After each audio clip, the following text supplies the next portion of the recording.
આગળ વાત રાજકોટની કે જ્યાં બાળ સુરક્ષા ગૃહમાંથી 12 બાળકો ફરાર થવાનો કેસ, એક બાળક પરત આવ્યો છે. હજુ પણ 11 બાળકો ગુમ છે.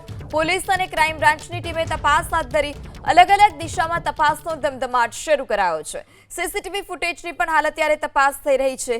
બહારથી આવેલા બાળકની પણ હાલ અત્યારે પૂછપરછ ચાલી રહી છે.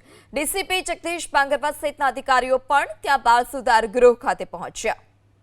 વધુ માહિતી સાથે સંવાદદાતા પરાક્રમસિંહ પણ લાઈવ જોડાઈ ચૂક્યા છે. પરાક્રમસિંહ, 12 બાળકો ગુમ થયા, એક બાળક પરત આવ્યું છે. બાળકે કોઈ નિવેદન આપ્યું છે ખરી, અને જે 11 હજી નથી મળ્યા તેની તપાસ ક્યાં સુધી પહોંચી છે? ચોક્કસ અત્યારે જે માહિતી મળી છે અધિકારીઓ પાસેથી, જેમાં 11 બાળકો કુલ ગુમ થયા હતા. પ્રથમ 12 બાળકોની વાત હતી, પરંતુ અધિકારીઓ પાસેથી માહિતી મળી છે 11 જેટલા બાળકો ગુમ હતા, તેમાંથી એક બાળક પરત આવ્યું છે. એટલે હજી 10 જેટલા બાળકો ગુમ છે. સવાલ એ થાય કે આ બાળકો રાત્રિના સમયે ગુમ થયા કઈ રીતે? સુરક્ષાને લઈને પણ જે અહીંયા સિક્યુરિટી રાખવામાં આવતી હોય છે તેને લઈને પણ ઘણા બધા સવાલો ઊભા થાય છે.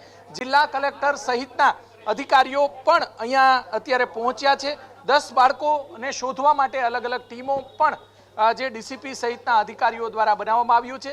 ડીસીપી ઝોન 2 અને ડીસીપી ક્રાઇમ સહિતના અધિકારીઓ પણ અહીંયા પહોંચ્યા છે. કાયદાના સંઘર્ષમાં આવેલા બાળકો ગયા ક્યાં, ત્યાં સૌથી મોટો